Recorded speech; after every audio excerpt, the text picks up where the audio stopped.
Hello, people. We're back again. We're back again live. Chelsea conversation. We've been gone from it back again. You know how it's like. But if you like the show, make sure you like, comment, subscribe, and share with people. That's how you can help support us so that we can grow and continue to bless you with this beautiful content. But let's begin the show. There's a lot to discuss. There's a lot to discuss today. Let's start with yesterday.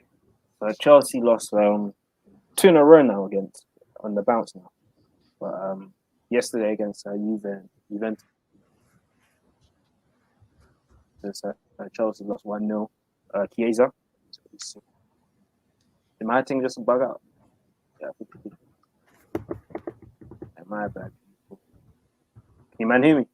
Yep. Yeah.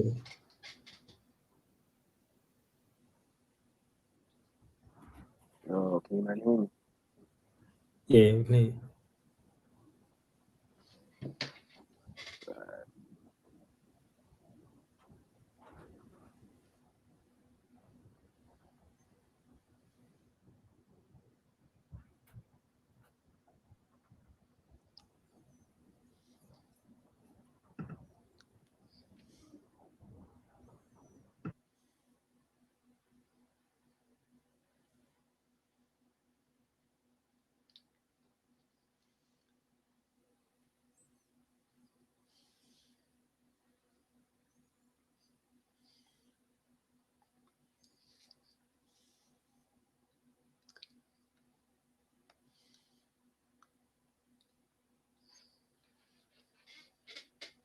Yo, Hello. Yeah. I don't even know what happened. That's man. Yeah, it's better now. My wife having good all day, and then I don't know. Oh, it's still cutting out. Am I like? Yeah.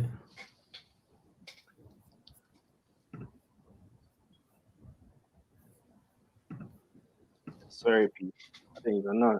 My wife has been good all day, but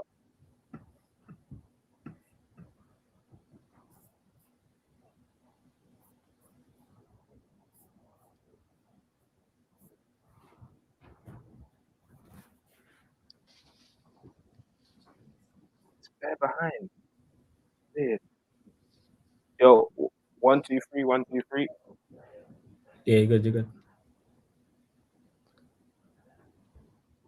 Cause I can hear that 5 seconds. 5 seconds. Is it just me? No, I think it's just me still. Yeah, it's just Yeah, you. we can hear you.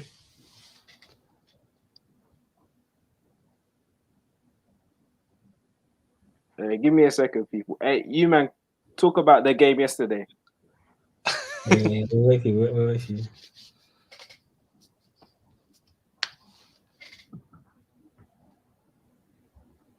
Yeah, Josh having some technical. Slight technical difficulties. Yeah.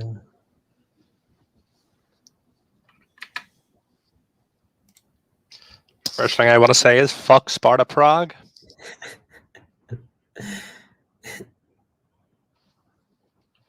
Oh, remember that situation with Glenn Kamara last season? Yeah, oh wait, what? Oh yeah, from is that the racism thing? Yeah, the Slavia supporters. Yeah. Then tonight we're playing Sparta, and they're booing him as well. Yeah. So I'm not quite a fan of Czech people at the moment. Yeah. What's today? Is it Europa? Yeah. Yeah. Yeah, nice. We currently have a centre back shortage. We're playing a left back at centre back.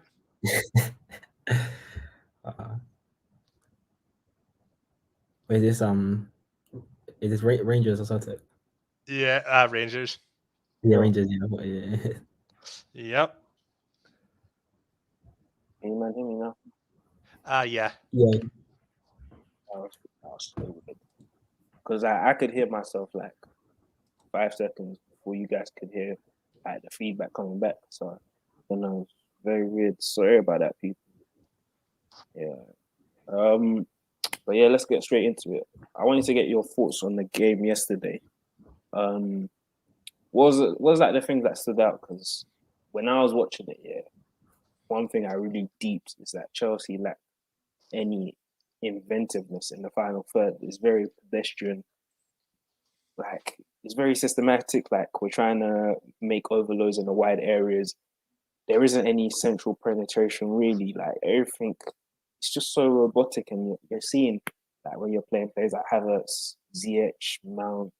There's no true creativity. There's no inventiveness. I mean, if you're gonna win a league, I mean, you can get away with Champions League, and as you saw last season, but if you're gonna win a league over 38 games, I don't know, man. But yeah, Carl, what was your thoughts on the game yesterday? What was the things that stood out the most? Firstly, that game was very boring. Like in general, the game is not good for anyone to watch, not even Chelsea fans or that neutral fan as well. It was a terrible game to watch. But in terms of Chelsea performance, it was terrible. But the things that stood out, there was no chance creation like whatsoever from anyone. Everyone was too scared to take on risks. Like we have some top players, but no, there wasn't being used right, and there wasn't using their own ability to get past players. Like we'll get into him like Lukaku. We were saying how it was way too stagnant for who he is, £100 million, and like we're not playing him right. He shouldn't be just backing onto the last defender. Like guys like Havertz, like he's got ability to actually take on people and actually do good stuff. But I don't know about that Havertz guy. but the thing is, and who else on Ziyech? Like it's just sad, man. Like, the thing is, Ziyech at Ajax, just he was the guy, but now like what's going on? Like, nothing's zero chance creation from anyone whatsoever. Even our wing backs were doing absolutely nothing. Alonso got hooked. I think it's Aspi. Even the commentators were onto him for the first time I've ever seen. Even the commentators were onto Aspi saying how he's not doing anything in this game. It was just a terrible game overall, to be honest. What about you, Jack? What was your thoughts on the game yesterday? Personal thoughts was very disappointing, especially with Juve having a lot of creators out as well. I feel like we should have took a game to them more, but as you both have said, in terms of the wing backs, we were trying to create an overload, but we weren't putting in the testing balls anyway. Because Alonso can't cross on his weak foot, so he always cuts back. And as much as Aspie tries, he's getting on now. What is he, 34? Exactly. Wing back just isn't a role for him, unfortunately. But it's what we deserved out of the game. We didn't deserve a win or a draw even. So yeah, let's break this down here. So obviously the defense perfect, but let's look at it from an offensive angle. I've seen it since Sarri days. If your fullback pair or wing pair is Aspie and Alonso going forward, that ain't it. Because there's zero dynamism, zero pace going forward. I mean, Alonso can cross once in a while, but Aspie does the cross from the right. Yeah, but the crossing, let's say, is inconsistent. What else is there? Obviously, Alonso gives you the off the ball movement, but if I'm playing you as a wing back, I want you to be able to hold the width, and neither of those two can. So from the wing area, that's an issue. Which is why, when Chelsea were linked with Adama, I wasn't even against it per se because I understood his 1v1 ability. I know his crossing is poor, but he can attract man to him and he can really hold the width. And Adama at wing back is a different animal compared to Adama anywhere else. Because that's what you need, didn't it? You just need the running up and down. Exactly. Because then if players like Adama are drawing players out wide, it's going to open more spaces centrally for players like your Mounts, your Havertz to have more time in the central areas. So, but yeah, looking at those two, and then you're looking at James and Chilwell, they don't really have they're not like a Robertson who will really drive down the byline and get crosses and like that. You get what I'm saying? So that's one thing. So what's your thoughts on the wing backs for us going forward? Do you think that's a major source of concern, or are we overdoing it, would you say?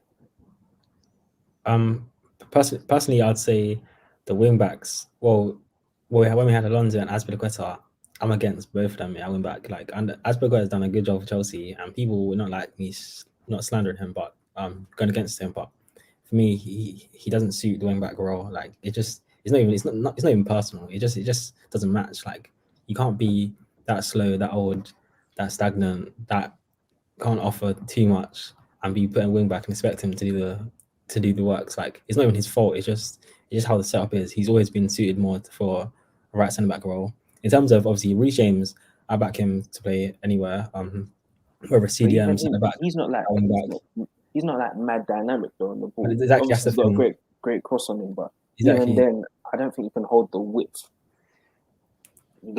He's a good option. And then obviously the last one is on the right is Hudson-Odoi. He can play wing back, which is an option, but it's just the inconsistency. Not even inconsistency, but it's more the inconsistency of him playing. Like I don't think Tuchel's at the stage where he would personally start Hudson-Odoi every game. So that's a problem. And on the left, personally, it's a shambles for me personally. Alonso, I don't like. The thing is, we spoke about him every single season. I don't know why he's still there. I know he can shoot all this kind of stuff, but it doesn't really work. Chilwell, I said yesterday he was dusted, but I don't know what it is. I don't see what people see in him. Like he's not a Luke Shaw. He's a good player, but he doesn't actually provide that much. He's not Robertson level where I don't know what people are trying to want from him. So it's just annoying. So when we linked with Hakimi and guys were talking about, nah, he's not worth 80 million, and then now we're seeing the kind of the effects of it, not having good options for wing backs, you know. And I was also shouting because I was unsure about Brian Traore. One reason for that was because of Livramento. I watched him in the youth academy, and I knew he was he can play that wing back role. Like he's rewarding. Obviously, he can really hold the width. Very good 1v1 as well. He's good technically, but the wing back options for Chelsea kind of uninspiring in my opinion. But Jack, what about you? What's your thoughts on the wing back role?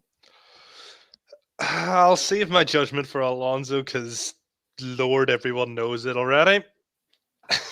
But in terms of the right wing back not going out for Hakimi, well, not being able to get Hakimi was a real letdown in the terms of if we got him, it wouldn't limit James's game time because James can obviously, as Carl said, play defensive mid and right centre back. But I think the issue with our wing backs is we always seem to get rid of the youth in terms of it. There's been Livramento, as you said, and also Lamptey. Just give them game time, they would have stayed and we wouldn't be having issues as James is injured and stuff. It's just the lack of consistency from wing backs, to be honest, because when they're on form, they're almost unbeatable. But when one thing goes wrong, it goes wrong quite badly. Like, it's a glaring issue at that point. Yeah, 100%. Obviously, look, this video isn't like a thing of Chelsea and crisis and stuff like that. This is just observation of things that could be improved. Like, I think this is one thing, obviously, in fandom nowadays is that people like to go to the extremes and stuff like that. I don't think anybody in this video is going to be saying Tuchel out or Tuchel is finished or the system is done. We're just pointing out little things that could be improved because at the end of the day, with human beings, no one's perfect. You always want to improve. So don't look at this as a thing of, this is a Chelsea critique showing that it's just a thing of, these are, we don't want to say glaring, but these are obvious issues that could be improved, but they're still manageable. But moving forward now with the midfield, what are our thoughts on Ruben? Because he's bringing them on for Jorginho, so that's kind of interesting. But yeah, I want to get our thoughts on that. So, Carl, what's your thoughts on Ruben? I think of Ruben. Yeah, I know I think of Ruben in general in terms of like his ability, what he actually can offer, and I think Tuchel is beginning to see like the kind of light in terms of his attributes that he can provide towards the end of the game. And I think you see when we've been stagnant and like the midfield. So the thing is, in the end of the day, even though Jorginho and Kovacic, probably my two favorite players in Chelsea. But when it comes to the end of the game and they're not really expected to make the chance creations and all this kind of stuff, Ruben Loftus-Cheek, when he comes on, he's always been able, and he knows in his head he can take on people using his power and his little burst of pace. So you see them like 10-yard dribbles where he's just taking on like one player or maybe two players, and then he just laying off a forward pass after that. Like them little sort of sparks at the end of the game, they're more important than people think. So I think when he came on, I think it was for City, and then he had that spark at the end, and everyone could see like he's actually had a good performance. So I'm happy that Tuchel actually played him again, and I think we'll actually be able to see more of. I think we'll see more of him soon, because personally he offers something that I know Kovacic can do the dribbling, but Loftus-Cheek, the power that he provides in that midfield, and the willingness to take on a player, he might not be as good as the others, but that's what he can offer. That maybe like a Jorginho is not obviously not going to be taken on random like centimeters. So that's what I think 100%. personally. 100%. See, with Loftus-Cheek, in my opinion, I think he's the second best dribbler at Chelsea. I think Pulisic is the best, then Ruben, then Kova. I think he's very useful. If we can if he can stay fit. I don't think fitness has ever been a problem apart from the ACL, so that's not really an issue. But I don't understand how that dynamic of Kova and Loftus-Cheek going to work. I haven't really been looking at it too close. I'll keep an eye on it again if he comes on. I think it's just like they swap, kind of like how Oli kind of uses Matic and no, not Matic, McTominay and Fred. One stays deep, other goes forward, like they swap. I'm not sure about that one, but let's see. But yeah, Jack, what about you? What's your thoughts on Loftus-Cheek's impact so far in the small game sample that we've seen? After the shock of actually seeing him come on the pitch in 2021 for us, I'd say in the time he played, he was our best player against City because no one offered much in that game. So even from the sample size of both games, he has been trying to take on players, which is something he's always done. But it's the staying in the team that getting him like a good run of games. It's the same for Hudson-Odoi, that it's going to be hard for him to see if he can actually push on. Because as you were saying, like his pace and his power and ability to actually dribble past people is something we don't really have in midfield towards the end of games, bar Kovacic, but he doesn't really play a killer pass or much of a chance creation. Something that Ruben potentially could do. So do you think Ruben could potentially be not the savior, but he can play a major role in easing the burden of the creative issues that we have right now? Jack, do you think Ruben can offer that? I think he could be an outlet, so it's not so much of a focus on just the direct attackers, and we'll have someone who's moving in between the lines this time. Even if it's last 10, 15 minutes of a game, players will be tired so you can skip past them and stuff. So you don't necessarily see him as a starter? Is that what you're saying? I personally don't see him as a starter. I hope he gets to that point, but at the moment I just can't see it, and the sample size is a bit too small at the moment.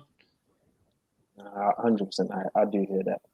But the big two, these are the big two. The two positions behind Lukaku, in my opinion, is where people are gonna have their biggest focus on. I do think the wing backs do play a role because I think their lack of dynamism doesn't help the two tens. But I'm also looking at them, and I don't see any. I think he's a bit too rigid at times because I feel like Havertz, when he plays, I think he should interchange with Lukaku a lot more because we've seen Havertz, he likes to drift into the false nine area where he likes to go up front and drop deep. And like you're saying, Carl, Lukaku's great off the shoulder, running into space, running into channels. So maybe Tuchel could look at that and start trying to interchange the two a bit more instead of having them like Havertz just playing off Lukaku. You know what I'm saying? But even then, I'm looking at all of them from what I've all seen, and I just don't see any super creative player from any of them. I know Ziyech was meant to be the guy, but bro, he's one of them ones. He comes, he's injured, he starts playing well, gets injured, comes back, he's terrible. Then people are saying he's gone. Then like there has to be some sort of consistency in it. Let's look at this topic now by itself. Now, what is our best front three? So I'm gonna start with Jack. What in all your eyes would be Chelsea's best front three? Obviously, Lukaku up top, but staying fit wise, obviously you have to put Pulisic in. In my personal opinion, Pulisic, when he's fully fit, is probably top 4 of our players, I'd say, at the moment. Not at the moment, but from what he shows when he actually plays a full game, which doesn't seem very often, but I'd personally go for Pulisic in there. And then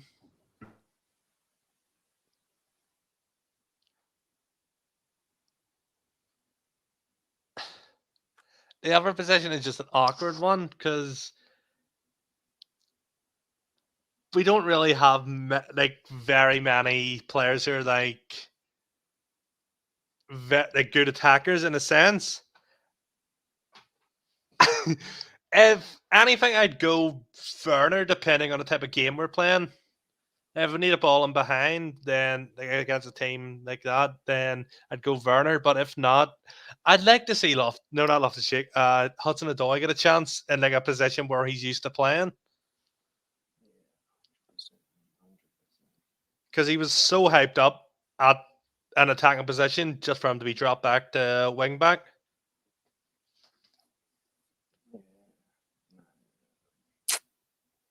Shame.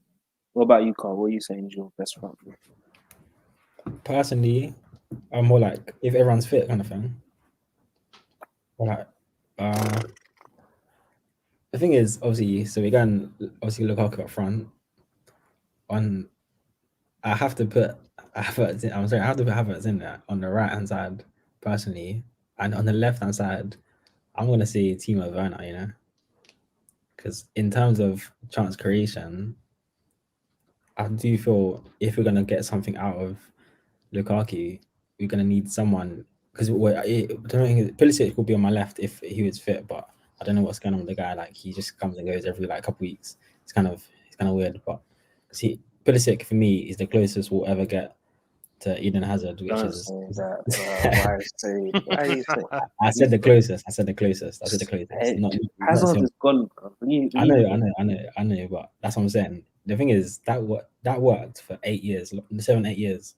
That having that guy that can dribble on the left, who got pace and acceleration, that concept works for any team in the world. So obviously Pulisic is the closest of that kind of model of player that we can get on the left, who can actually take on guys who what we've been missing. So that's why Pulisic for me is actually important if he was fully fit. But which is why I said Werner instead. Even though his finishing is terrible, the guy can actually make runs. Like the thing is, teams can't play a high line against Timo Werner. You get rinsed. You get rinsed if you have a high line against Timo Werner. Like that's the thing. It doesn't matter if he touches the ball or not. He's still making runs in behind, and he's actually causing a threat.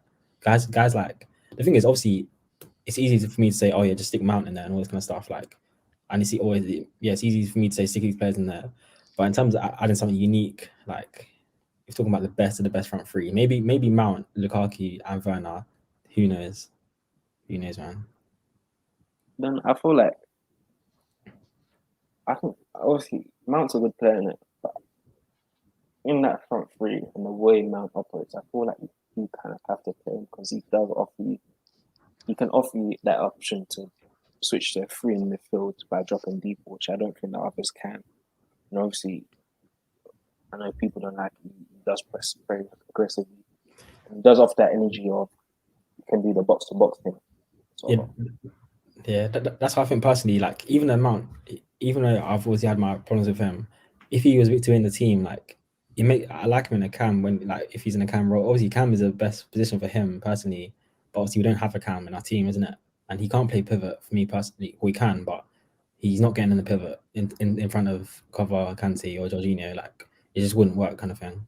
So and on that left hand side, there's just so many people that we have options for on that left hand side. when everyone's fit. It's just tough because the thing is, whenever anyone plays on the left hand side, if we're being real, no one does a good job, and everyone gets slaughtered every time they play. I think Cho probably still. You think Cho does a good job? Lukaku, Cho, Mount. I'm not against that still. I'm not against that one still. Can't lie. I think, yeah. I'm not mad at it. The thing is, I'm not even mad at it. I'm not mad at Cho playing, you know. I'm not mad at him. Cho gives you the creativity, you know. And what's it called? Cho can make those runs in behind as well that you'd want. But the only thing is that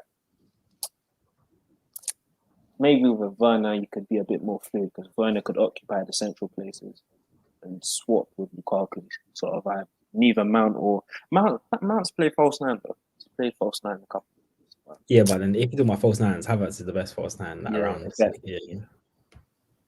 I mean, that's the beauty of playing or being a Chelsea manager is that you have options in abundance. But I guess it's the quality that's the issue because I've always said out of all of those players, none of them are stars. None of them have the star quality. And maybe if we go on to another topic of who would you buy, I've said, me personally, I'm buying Saint-Maximin because Saint-Maximin gives you the star quality. He offers you the creativity and he offers you the 1v1 ability. And he can make runs in behind. I think he can develop into a good goal scorer, added with the fact that he's getting better at his creative side as well. But Chelsea is a sticky right now. The thing is, at what stage would you say we have to switch the whole formation? At what stage would you say? Because I know, Josh, I think you've been claiming for a 4-3-3 or something like that. Like you've been wanting a 4 at the back or something. At what stage would you say the whole thing has to get switched up? What? Because I know I was hearing that he wanted to do a 4-2-2-2 at one point, innit? So yeah. I feel like you should probably do it against the smaller teams, isn't it? I think the three in the back can always play against the bigger teams because it gives you the compactness. Chelsea is so difficult to play through the lines, like even against Juventus. It's not like Juventus will open up Chelsea against Man City as well. Teams don't open up Chelsea, but I think the issue stems more in the smaller games. Chelsea will win 8 out of 10 small games, but I guess the fact that in the Premier League, teams adapt to your system very quickly, and I think Chelsea probably need to adapt them now.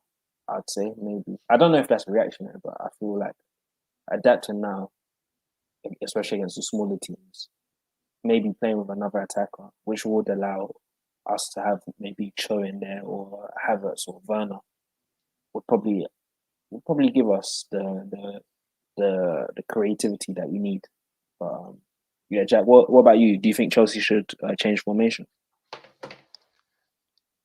I would like to see a change, but at the same time, it'd be interesting because from what we know with Rudiger, he's only really excelled at us in a free back. And I fear it could be the same for like obviously our other centre backs because in terms of Christensen, he's also made his best times it came for us in a free back. So it'd be interesting to see what we could actually do with a 4-back and if they would actually keep up their form that's been going on since Tuchel took over, or if we just resort back to just throwing everything forward but also getting hit in the counter. No, it's definitely a conundrum. I think like you have to take the risk against the smaller teams. You have to take that risk.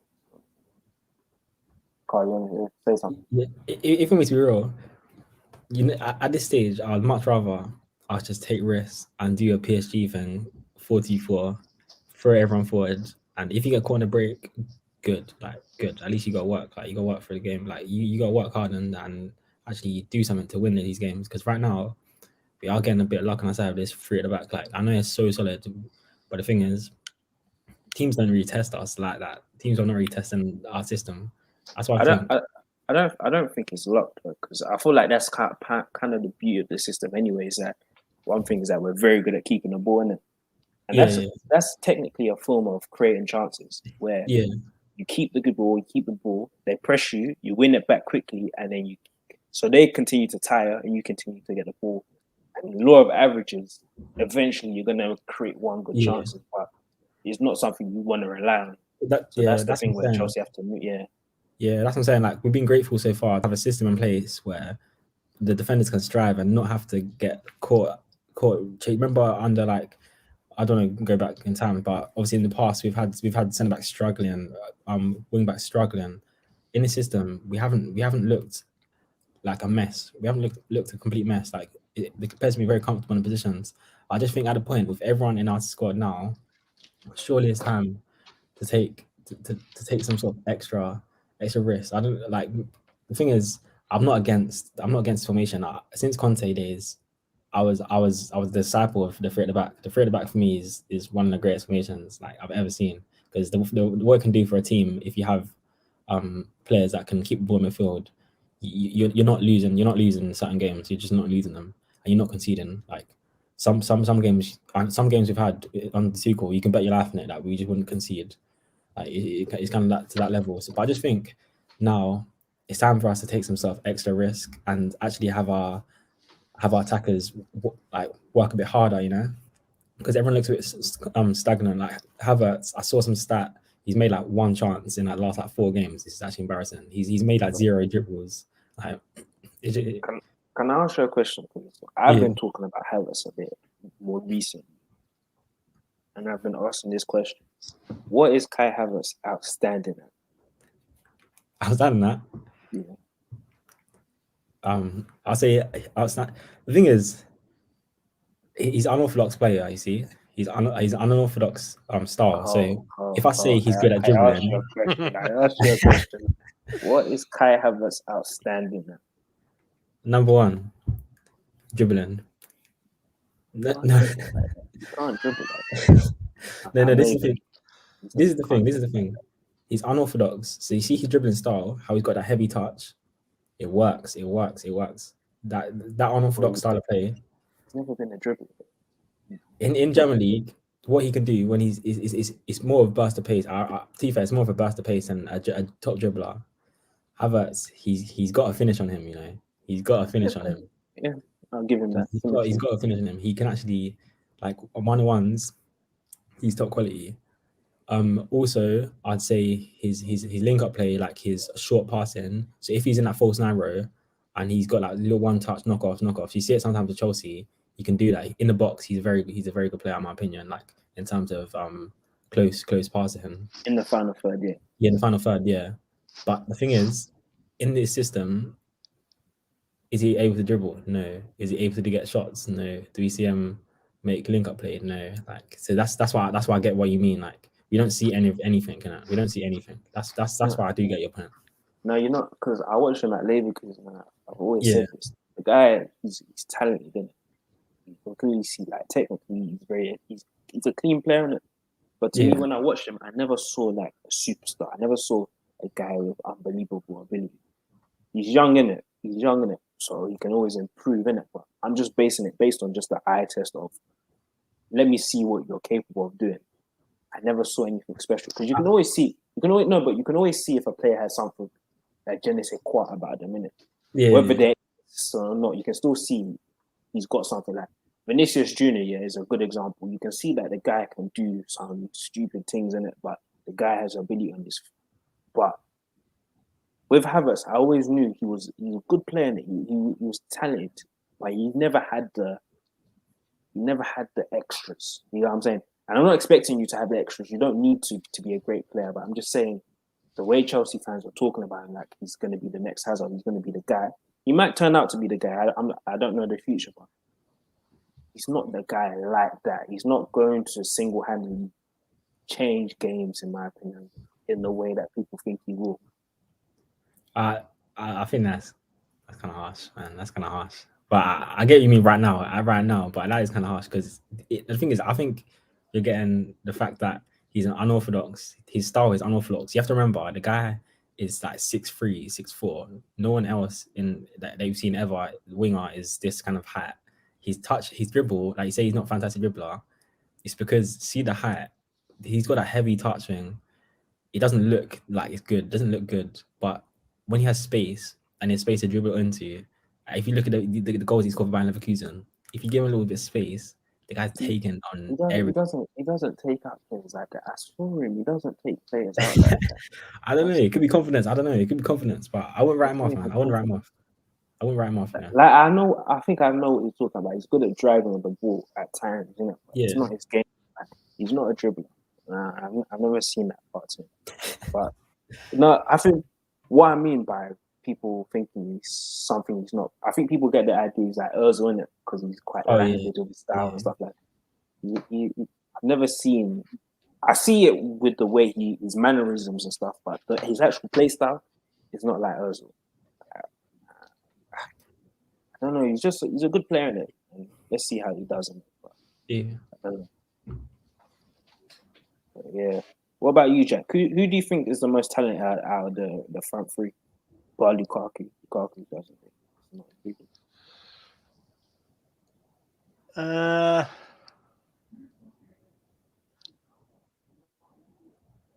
Honestly, I can't even say. In terms of who, I'd say personally, I'd also say Havertz, but not in the sense that he has proven it yet. He has been quite underwhelming for us, but as Carver said, I'm not going to write him out, just in the hopes that he does come good.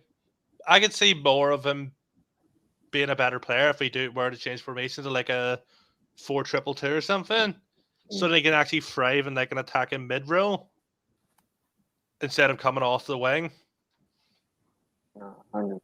Like no, Havertz. I'm not saying he's not special. He can definitely come. It's like, just he hasn't proven it yet. Us at least. I don't know. Just even watching him, I just don't see I just don't see it like that. But I know he has ability. Definitely, he can definitely do great things in it. But I just don't see the wow, like the way people like to make it seem like. He's definitely, but he's a good talent. Definitely, he can definitely progress to be. The thing with us, most of our talented players seem to get injuries, which sort of comes with the fact it's like a double-edged sword. Because there's been Pulisic, he was quite good at dribbling, and he just keeps getting injured. Hudson-Odoi got that injury as well a couple of seasons back. Just it's stunted their growth. I mean, Hudson-Odoi, he's talented because he's like a 2-in-1 winger where he has the dribbling, he has the creativity side. I feel like he should definitely give him more of a chance, but the only thing though, you don't have a clinical edge if you deep it. But I feel like the clinical edge you develop that with age. Like Havertz is a weird. He had it from quite young. Like you could see it. Another one that has it at Leverkusen is Florian Wirtz. What a player! He has a killer. He's quite similar to Havertz in my opinion, the way they play. Yeah, he's a bit industrious. Yeah, that's a good point you actually make, Tonesk. I think Havertz from like 17 years old, the guy had the clinical edge and the clutch kind of finish and that final product kind of thing from a very, very young age, which is why he was hyped so much in German League. But he still has to develop his other side of his game, which is actually the game that you should be developing at first, which is the basics, I guess, of football, which some people don't even see that he has, if you know what I mean. Like some people were questioning. I remember like people actually questioning if he's actually good, like if he's actually good or not. Like and it shouldn't be like that. It shouldn't even be like that. Like, to be fair, Josh, you're questioning if he can actually dribble, if he can actually pass and stuff, because we actually haven't seen anything. That's the worrying thing, and that's why it shouldn't be like this. Which is I don't know why it is happening, and I don't know the thing is it's so easy to point to Tuchel and say, oh yes, it's a system, but I don't actually have the answers personally, and I back Havertz. I back Havertz for anything. Like I think for what he did before he's sick, but it's not replicating. It's not replicating. I say it every time we come in here. I just say it's not clicking so far, and it's just sad. That's one thing, especially like young players. I think we expect them to become creator than quicker. Like the guy's like 21 in it, so there's still got football in education.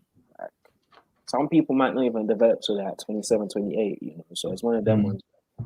It's all right to be patient with these guys. We don't need Havertz doesn't need to be world class at 22. Like come on, man. Football doesn't have to work like that. But with Havertz, it's just a thing of let's see, obviously how he does in it. So he's creative in it, but he's not I wouldn't ever have him as my primary creator, if you get what I mean.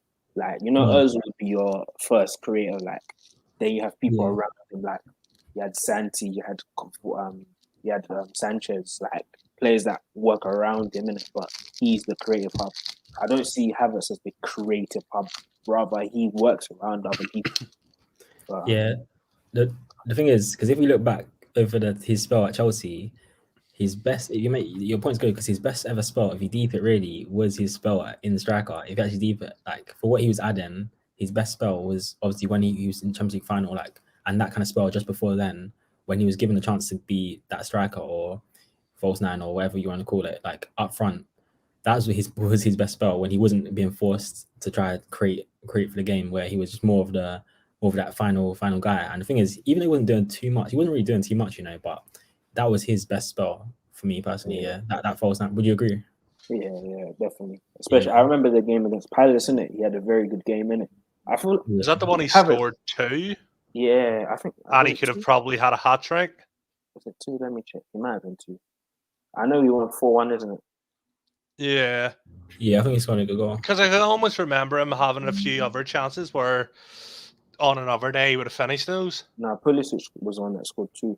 Oh, that's what it was. Yeah. But let me see. What was the team that did? It was Havertz, Pulisic, and Mount. That's a decent front three, you know. Decent front three. Yeah. But Havertz. He shouldn't have the burden of being the main guy. I think he just works well around other people, and he's very good off the ball, running into space. Like, he's just like a shadow sort of player, but he is good on the ball as well. He can rely on the ball, but he's just not the guy, if you get what I mean. But as I always say with young players, you got to give them time to grow, learn, and just develop in it. So it's not important for him at 21 to be the guy. That's what I always say. But yeah. Any other things I want to touch on? Do we think it's time to panic for Chelsea, or do you think it's just a minor blip? I say we shouldn't be reactionary. I say we shouldn't be reactionary, because I know I'm a reaction every week, but this time I actually feel, if you deep the results, we lost against Man City and Juventus. It's not actually that deep. If you think we're really in the grand scheme of things, it's not that deep. But I know, like, we did spend a lot, and we should be the better team. We should be one of the best in the world, really. And I know we haven't been like that at all. But in the grand scheme of things, you look at Josh, get up the fixtures of our next games, and you'll see, like, there's actually opportunity to do much better. Like, I think it's the next like 6-7 games. It's actually very, very, very good fixtures. So if we start losing them, then I'll say, I'm not even going on to Tuchel straight away, but I'll be like, maybe something's got to change drastically. Yeah, let's look at these. Yeah, Southampton, Brentford. No, some comfortable games, but these are the type of games that Chelsea, are they going to create a lot of chances? Drop points in them. Have you seen the tweet about the goals we conceded this season? Well, they've all had to do something with like a biblical thing. Jesus, Mohammed, and I think Chiesa is Italian for church. And we play the Saints, so yeah, Chelsea might need some divine intervention, man. We need someone, man. Let's talk about this. There's allegations brewing. Your boy Rom, they're saying that he's a small game bully. Saying he don't do it when it matters. What are you saying, though? What are you saying? Is that going to be an issue for Chelsea? No, I've been hearing this nonsense, man. I've been hearing this nonsense. You can get any stats out. I don't even care about no stats. Like, he's the same player. He's the same player, man. It's not his fault. It's not his fault. For me personally, it's a coincidence. I'm just putting it out there. For me personally, if you deep it in a big game, a player of his style, it's very easy to get lost in big games. Like, it's not his fault, really. It's just chance creation, to be honest. Chelsea are rubbish at chance creation so far. For me, it's not really his fault. I think that's kind of harsh. I don't think there's something to worry about in big games. And like, so what? Like, what about the rest of the 10 players? Like, they need to step up as well. I'm not just putting it on Lukaku, man. The guy just came here, The guy just came. What do you think? I don't think he's we need him for the smaller games, isn't it? Even if you Yeah. don't bag in the big games, you can have others, isn't it? It's just what's going to win you the league is against the smaller teams, isn't it? The Yeah. big games just define it, isn't it? That's what I'm saying. So it's one of them. But, Yeah. Jack, what about you? You're not on it. In terms of it in general, I'm not going to worry about the season. Not many of our players have hit a stride going into the season. It usually takes us quite a while to sort of like start to actually kick on, which has been proven the past few seasons. But the Lukaku can't play in big games statement is just it's not right. Like once we're firing like properly, I think I still I was going to say I consider the Arsenal game a big game, but maybe not actually. Some people will be giving a side eye to Arsenal nowadays, isn't it? So I think people are just looking at Man City, Liverpool, and United right now. The thing is, with the centre backs in the big games he came up against, Van Dijk, Ruben Diaz, and then in the game last night, two of the best centre backs of our generation. Mm. The majority of players are going to not be able to do much up against them. Who's the two? Don't tell me Bonucci. Don't tell me. It's a winning formula if they've kept that up for that long. Yeah. Chiellini is far superior to him, but they are two of the best of our generation. Nah. Bonucci, get out. So Josh, you think Bonucci fraud his career from his partner? His partner carried him. No. Bonucci is he's the best ball playing. The three in it, but defensively, it's not that good. Even still, take out Bonucci, Van Dijk, Diaz, Chiellini. Yeah, that's the thing. Yeah, you're right. Yeah, it's they're big. Like Van Dijk, man, he's locked up every single player. Everyone struggles against all of them. Yeah, there's not a single player in the whole world, in the planet, that came up against Van Dijk and done good against him. And Giroud was looking comfy against Van Dijk one time. No, he wasn't. He wasn't. No, he was. He was dominating Van Dijk. Let's not catch it. Let's not slow down Van Dijk. I was hearing that Tony was giving Van Dijk some problems as well. I was hearing that, and then was it the guy that plays for Wolves, the one that put Van Dijk on the floor? Bro, no one's caught Van Dijk on the floor, man. Don't lie to me. You know it's bad when the best compliment, the thing you could say against him, he got put on the floor. Van Dijk's that guy, man. Yeah, he's a Rolls Royce of an offender. With Lukaku, yeah, I think it's going to be one of them ones. He probably will score in the big games for a couple. But, I mean, he has some chances against Juventus. So that's the thing. We just need a flat track bully. Because we always struggle against small teams and like a low block. Just the fact we just need a bully who can just bag against them. Yeah, the thing is, you see with Chelsea, what I've always thought as a fan as well, Chelsea, if you look at history, Chelsea have never been a team to get caught up in all the rivalries and the too much of big games. If you think it really, like the teams that are most successful, the teams that are out and out good, average like a very good performance every game. Like the teams that get caught up in the rivalries and just go bang out, like try hard. Teams like Tottenham will go try hard in like rivalries, and a bit like Arsenal as well. Like they'll go all out in like a derby or something. They're not the teams that are winning the trophy. Like teams like Man City, they don't get caught up too much in all these different rivalries and big games and all this kind of stuff. They just do have a solid performance for the whole season, and they make sure they win every single of these small games, kind of thing. But yeah, that's why I don't really get the whole but he doesn't score in this game, that game. But if you look over the whole season, it's a tally, innit? It's a tally. I'm not with the 6-pointer stuff. Like I'll never be part of that. It's the 6-point. What people call it 6-pointers, all this kind of stuff. I'm not part of that. To be honest. I hear that. Yeah. Any final thoughts before we wrap up? Anything? What's your opinion on? I got to bring it up. What's your opinion on the whole? If Mount was there, we'd win. What's your opinion? Mount could be of use, but he's not going to change the game, innit? But I think people like to do that a lot of. If this person wasn't there, this could have happened and this like that. Unless you're Messi, unless you're Ronaldo, allow that. Mount's good. I Yeah. like Mount, but Mount's not the reason why we lost, because we've seen Mount in games where we don't have creativity, and he's also struggled as well. So I don't think it's one of them ones. But you know what? Mhm. Because I've seen Mount can be a game changer at times. He can. Yeah. Against Porto, that goal that he scored, he can. But I wouldn't pin everything on Mason. Yeah, I think people dragged it. A bit. They said, "Oh, this is what happens when you miss Mason Mount and all this kind of stuff." I just think it's a bit of an easy excuse. You know what I mean? I think the thing is because Mount gets a lot of hate from the Chelsea fans, so people that Yeah. support him want to showcase, look, this is why he's so important for us.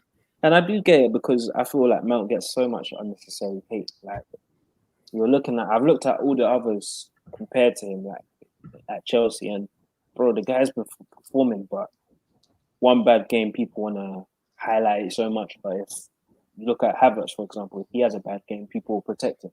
So it's a bit of thing like it's a lack of consistency. But Mount's not the difference like that. He's not. Yeah, I agree. Anything else? Anything else you want to bring up? Is that it? Yeah, that's all that for me. That's all it. Can't Jack, think of you got anything. anything else you want to bring up? I can't really think of anything. It's all right. It's all right. Maybe for next time, if anything comes up. But yeah, people, gave you nearly an hour of content. Sorry for the issues. Start. Yeah, I don't know what's going on with the Wi-Fi, but yeah, I'll deal with that one anyway. But yeah, you guys, you know what to do. Make sure you like, comment, subscribe, and share with your friends. Continue to share the word around about the pod. Continue to let us grow in it. But yeah, people, be out. Stay blessed.